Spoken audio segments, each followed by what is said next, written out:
សួស្តីបងប្អូនវីដេអូនេះយើង unboxing SG109 Max 2 អានេះ Max ជំនាន់ទី2ហើយបំពាក់តេឡេអេក្រង់ស៊េរីនេះគឺទើបតែចេញតែម្ដងហើយមកដល់ stock ហើយយើងទើបតែបានធ្វើវីដេអូជូនដល់គ្នាមើលទេនេះបើកកែមកភ្លាមបើកខាងក្នុងបច្ចេកស៊េរីថ្មីនេះគឺ motor វាគឺមានភ្លើងនៅខាងកែម motor ចេញមកឡើង premium ហ្មងអ្នកទាំង premium យកតែមែនតែម្ដងអាត្រូមួយហ្នឹងហើយតម្លៃវាធំតែ100ជាងឯងតម្លៃធំតែ100ជាងឯងបានមួយឈុតមានកាបូបស្ពាយកាបូបនេះគឺស្ពាយក៏បានកាន់យូរដៃក៏បានសំខាន់កាបូបវាគឺទន់ល្អហើយប្រភេទប្រអប់វិញសម្បីតែ design មកក៏អែមដែរកាមេរ៉ាវានេះគឺ HD ហើយ 3 axis ប្រព័ន្ធទំនឹង3ដែលធ្វើឲ្យសាច់រូបភាពវីដេអូដែលថតចេញពីដ្រូនហ្នឹងគឺច្បាស់ល្អមែនតើឥឡូវយើងមកមើលថាក្នុងកាបូបមានខ្លះវីដេអូយកធ្វើឲ្យវែងទេបើកយកភ្លាមៗតែហ្មង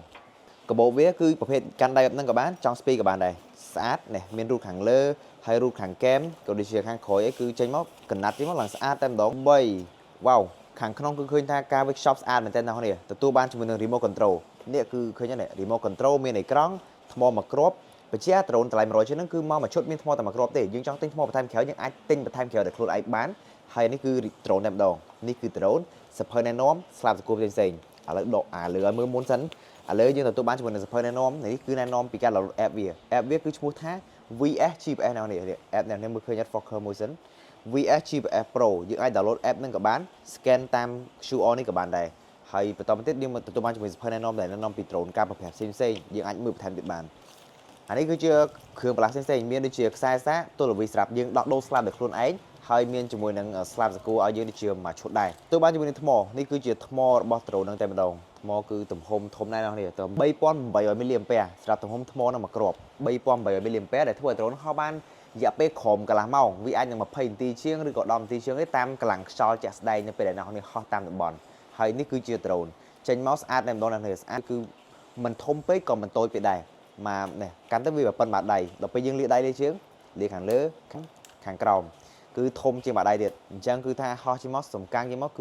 អំណាចកាចស្អាត the best តែម្ដងមកទៀតចុងក្រោយគេគឺ remote control អេក្រង់ស្អាតតែម្ដងអេក្រង់វាហើយឥឡូវនេះយើងចាំដាក់ទីសំក៏បានដែរតែអេក្រង់គឺមានហើយគឺអេក្រង់មិន touch screen មិនចុចអីទេណាអេក្រង់ហ្នឹងគឺសម្រាប់តែយើងមើលរូបភាពដែលចេញពីកាមេរ៉ា drone ទេសម្រាប់ការបញ្ជាអីគឺដូចគ្នាទាំងអស់ហើយនៅខាងក្រោមអត់មានអីទេខាងគៀនកន្លែងសាកថ្មហើយខាងក្រោយយើងអាចដាក់ joystick ចូលបានប៉ុន្តែ joystick វាគឺជាប់នឹងស្រាប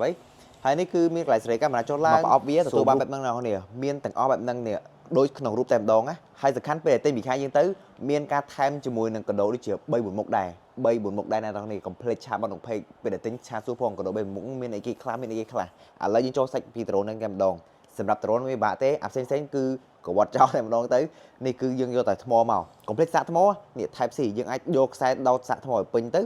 ៅហើយខ្ញុំដាក់ថ្មហ្នឹងចូលដ្រូនតែម្ដងនេះដាក់ចូលឲ្យត្រូវកលាក់វាហ្នឹងមកឲ្យត្រូវកលាក់ស្មើបែបហ្នឹងបន្តមកទៀតយើងធ្វើការបើកវាប៉ុន្តែកុំតន់បើកជួយដោះជាមួយនឹងខេសកាមេរ៉ាហើយសិនចាំបើកដ្រូនចេញខ្ញុំដោះខេសកាមេរ៉ាចេញអូខេហើយយើងអាចបើកវាបានបើកវាកុំកាន់ផ្កាប់ចឹងយល់ល្អយើងកាន់ពីឈរទៅហើយយើងបើកធម្មតាទៅណាចុចវាជាប់ប្រហែលជា5វិនាទីទៅវាបើកហើយពេលដែលដំណើរការគឺភ្លើងទាំងអស់ភ្លឺតែម្ដង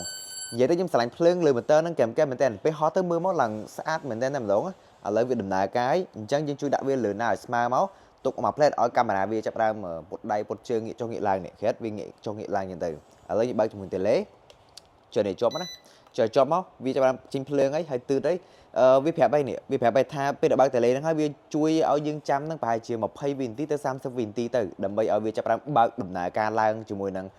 ម៉ាស៊ីនវាក៏ដូចជាភ្ជាប់កាមេរ៉ាផ្សេងៗអញ្ចឹងយើងទុកចោលវាប្រហែលជា30វិនាទីទៅឲ្យវាដំណើរការអស់សិនហើយវានឹងបង្ហាញកាមេរ៉ាមកហើយឡើងនេះវាលោតជាមួយ logo វាមកហើយអញ្ចឹងចាំវាមកស្ទុះទៀតទៅឥឡូវខ្ញុំបញ្យល់ពី drone ហ្នឹងសម្រាប់ drone ហ្នឹងដែរគឺជា drone ដែលថាបំពាក់ជាមួយនឹងកាមេរ៉ាមាន gimbal 3ប្រព័ន្ធទំនឹង3ហើយប្រើជាមួយ motor Prasless drone នេះដែរគឺវាអាចហោះបានចម្ងាយក្រោម3គីឡូណាគ្នាចម្ងាយវាហោះបានក្រោម3គីឡូជាមួយនឹងកម្ពស់យើងណែនាំហោះក្រោម300ម៉ែត្រជាមួយនឹង drone ពូនេះហើយមួយទៀតគឺថ្មវ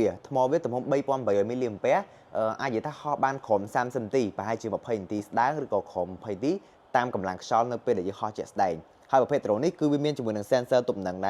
រភ្លើងក៏វាមានច្រើននេះគឺភ្លើង LED ខាងក្រោមភ្លើងលើ motor ផ្សេងចង់បញ្ជាក់មួយទៀតដែរ drone ហ្នឹងគឺយើងយកមកប្រភេទ drone ដែលអត់មាន sensor ណា sensor គឺយើងអត់យកមកទេដោយសារតែដើម្បី save លុយផងហើយនៅមួយ sensor វាក៏មិនធ្វើជាដំណើរការ smooth ណាស់ដែរអញ្ចឹងទៅយើងសម្រាប់អត់យក sensor មកទេលើ remote control វាគឺវាមានបង្ហាញតែម្ដងជាមួយនឹងនេះគឺរូបភាពយើងអាច touch screen បានទេណាយើងអាចតែមើលរូបភាពទេវាយកលើ tele ត្រួតដែរស្រាប់លើ tele វិញគឺឃើញប៊ូតុងច្រើនតិចមែនតែអត់ជាស្មុគស្មាញច្រើនទេ សំខាន់គឺខ្ញុំព្រៀនប្រើឲ្យចេះតែពីរនេះបានហើយសម្រាប់អ្នកតគ្នាហោះដំបងណាដាក់ដ្រូនបែបហ្នឹងអ្នកគ្នាយើងឈរពីក្រោយវាបែបហ្នឹងដាក់ដ្រូននៅមុខហើយយើងឈរពីក្រោយបែបហ្នឹងមកយើងធ្វើការបញ្ជាវាយើងគ្រាន់តែផ្សេង enter ទៅអ្នកគ្នាហុញចំកលាក់ពីរនេះកែមណាពេលដែលវាចាប់ GPS បានហើយយើងអាចធ្វើការហុញវាឡើងគឺដ្រូនហ្នឹងហោះឡើងហើយនៅពេលដែលយើងផ្សេង enter ហើយយើងហុញវាឡើងគឺហោះឡើងហើយនិយាយទៅសម្រាប់ joystick ខាងឆ្វេងនេះហោះឡើងលើយើងហុញឡើងលើគឺវាហោះឡើងលើហុញចុះក្រោមគឺចុះក្រោមហុញមកឆ្វេងងាកឆ្វេងហុញមកស្ដាំងាកស្ដាំអ្នកគ្នាមានថាវាងាកឆ្វេងងាកស្ដាំឬក៏ឡើងលើចុះក្រោមហ្នឹងគឺតាម joystick មួយនេះស្រាប់ខាងស្ដាំនេះវិញគឺស្រាប់ទៅមុខទៅក្រោយទៅឆ្វេងទៅស្ដាំអ្នកគ្នាមិនងាកណាមិនងាកទេគឺទៅមុខទៅក្រោយទៅឆ្វេងទៅស្ដាំយកហ្មងស្រាប់ប៊ូតុងទ្រូលើនេះទៀតគឺវាមានប៊ូតុង GPS ប៊ូតុង GPS ហ្នឹងគឺខ្ញុំមិនណែនាំឲ្យប្រើទេប៊ូតុងនោះមានន័យថានៅពេលយើងបិទ GPS យើងអាចហោះហើរក្នុងផ្ទះបានតែឥឡូវនេះគឺយើងនៅបើក GPS អញ្ចឹងយើងហោះហើរក្នុងផ្ទះបានទេហើយស្រាប់ប៊ូតុងនេះគឺប៊ូតុងស្រាប់យើងបើក sensor ដែលសារឥឡូវយើងអត់មាន sensor ទេអញ្ចឹងប៊ូតុងហ្នឹងក៏មិនប្រើដែរហើយស្រាប់ប៊ូតុងនេះគឺជាប៊ូតុង return home មានន័យថានៅពេលដែលយើងហោះទៅឆ្ងាយយើងខ្ជិលពជាវិញយើងអាចចុចប៊ូតុងហ្នឹងមកគឺវាទៅការហោះត្រឡប់វិញហើយអាហ្នឹងនៅពេលដែលហោះនៅក្រៅផ្ទះចឹងខ្ញុំតែនៅវីដេអូបន្ទាប់ទៀតស្រាប់ប៊ូតុងកែមនេះវិញគឺមានប៊ូតុងសម្រាប់ថតរូបនៅពេលយើង memory ហើយចុចមួយគឺថតរូបហើយចុចវីដេអូមួយគឺថតវីដេអូហើយអញ្ចឹងគឺវាមាននេះពីរងាយស្រួលក្នុងការប្រើហើយស្រាប់ប៊ូតុងជួយផ្សេងអានេះវិញគឺមានប៊ូតុង reset ហើយនិងប៊ូតុង calibrate ស្រាប់ប៊ូតុង reset មានន័យថាអ្នកនរមុននឹងហោះហើរដ្រូនណាជួយដាក់ដ្រូនឲ្យស្មើហើយចុចប៊ូតុងលើនេះចុចវាមួយបែបហ្នឹងឃើញអត់វាលោតភ្លើងអត់មានន័យថាវា reset ខ្លួនវាហើយអញ្ចឹងទៅយើងមុននឹងហោះហើរយើងគួរតែចុចប៊ូតុង reset នឹងរហូតទៅហើយមួយទៀតបើយើងចង់ហោះហើរកាន់តែ smooth កាន់តែស្រួលហ្មងណាជួយធ្វើ calibrate វាចឹងដើម្បីធ្វើ calibrate បានចុចប៊ូតុងណាជាប់មកមិនចុចមួយចុចជាប់ឲ្យជាប់ទៅប្រហែលជា3វិនាទីឬទឺស្រេចខ្លាំងហើយអញ្ចឹងយើងអាចធ្វើការលើកដ្រូនពវល់នេះពវល់តាមខ្ញុំយើងលើកមកអញ្ចឹងអូខេហើយយើងពវល់វាមកស្របទៅនេះការអញ្ចឹងមក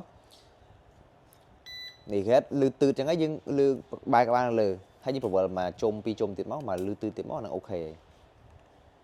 នេះគេបញ្ចូលពវល់ពីរជុំវាលឺទឺមួយទៀតហើយអញ្ចឹងមានថាវា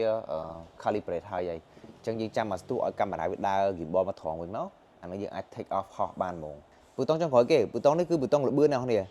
ចុច1លបឿនទី2ចុចមួយទៀតលបឿនទី3ហើយចុចមួយទៀតមកលបឿនទី1វិញអូខេហើយមកចុចជាប់ទេមកចុចជាប់ទេប្រើតែប៊ូតុងលបឿនបានទេកុំចុចជាប់បើចុចជាប់អាហ្នឹងគឺយើងបិទមុខងារហោះញ៉ៃហើយនិយាយទៅយល់ល្អគឺចុចតែមួយបានហើយចុចតែមួយទៅណាស្រងថាដូរលបឿនហើយវាហោះលឿនហោះយឺតដូចជាមើលជាមួយនឹង GPS នេះឃើញអត់អាបកក្រហមហ្នឹងគឺជា GPS 0ហើយនេះគឺជាថ្មដ្រូនគឺសល់ពាក់កណ្ដាលថ្មតេឡេពេញសេវាពីដ្រូនមកតេឡេគឺពេញហើយនេះគឺ memory យើងដាក់អត់បើយើងដាក់ memory ទៅវា load គ្រីឬអីហី memory ខ្ញុំអត់ណែនាំដាក់លើតេឡេទេខ្ញុំណែនាំដាក់ទៅលើដ្រូនតែម្ដងដាក់លើដ្រូនទៅយើងថតទៅយើងចូលក្នុង memory តែម្ដងណាមុននឹងយើងហោះដ្រូនហ្នឹងយើងចុចប៊ូតុងមួយនេះមកចុចវាតែមួយមកដើម្បីឲ្យវា reset ដ្រូនឲ្យវាដំណើរការ smooth អីយ៉ាងដែរពេលវាទឺប៉ុណ្ណឹងហើយយើងអាចចូលអាប្រឆេះម៉ូទ័រហោះបានសម្រាប់នៅក្នុងផ្ទះដោយតែយើងបិទ GPS ហ្នឹងនេះដោយតែយើងបិទ GPS ហ្នឹងបើយើងអាចហោះក្នុងផ្ទះបានឥឡូវខ្ញុំបានបិទ GPS ហើយប៉ុន្តែបញ្ជាក់នៅដល់គ្នាខ្ញុំអត់រីកមិននៅហោះក្នុងផ្ទះទេដោយសារតែក្នុងផ្ទះវាចឹងវាងាយក្នុងការបុកប៉ាមែនតើឥឡូវខ្ញុំបិទហើយ GPS នេះអញ្ចឹងហោះក្នុងផ្ទះព្រោះចេះពីពីនេះឲ្យចំកលាក់ពីរហ្នឹងមកឲ្យចំកលាក់កែមហ្នឹងមិនមែនចំក្រោមណាគឺចំកែមទាំងពីរហ្នឹងតំណាគ្នាវាវល់មកទៅហើយអញ្ចឹងហ៊ុនចុះឆ្វេងឡើងមកណាបាយតាមដ្រូននេះនិយាយទៅវា smooth ដែរនេះហោះទៅវា smooth គួរសមដែរវាមានជាមួយនឹង sensor ក្នុងការទប់នឹងវាអញ្ចឹងទៅវាហ្នឹងងាយស្រួលក្នុងការយើងហោះហើរលេងកំសាន្តអានេះហោះក្នុងផ្ទះវាប្រើជាមួយនឹង sensor វាកាមេរ៉ាវាគឺ 3 axis ហ្នឹងនេះអញ្ចឹងអាចនិយាយថាវាហ្នឹងអីដែរនេះអានេះខ្ញុំពវល់ចុះក្រោមគឺវាងាកចុះក្រោមអីដោយសារតែវាកុងពលឺអញ្ចឹងទៅឃើញកាមេរ៉ាវាស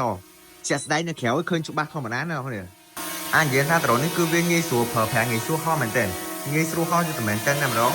ហោះនឹងល្អហើយសលេងម៉ូទ័រក៏ស្ងាត់ជាពិសេសគឺ the best តែម្ដងជាមួយនឹងម៉ូទ័រវាគឺម៉ូទ័រ Brushless សម្រាប់អ្នកចង់គាត់យកទៅមានលេងយកទៅអីដំបូងហ្នឹងគឺប៉ុណ្ណឹងមកគួរសមបាន gimbal បានជាមួយនឹង tele ក្រង់អីយ៉ាងមួយ M តែម្ដង SC 109 Max ជំនាន់ទី2ហើយ OC ឥឡូវយើងទៅមើលជាមួយនឹងកម្រិតកាមេរ៉ាដែលថតចេញពីដ្រូនហ្នឹងតែម្ដងចង់ដឹងថាវាច្បាស់ដល់កម្រិតណាហើយវា M ប៉ុណ្ណាជាមួយនឹងកាមេរ៉ារបស់វា Let's go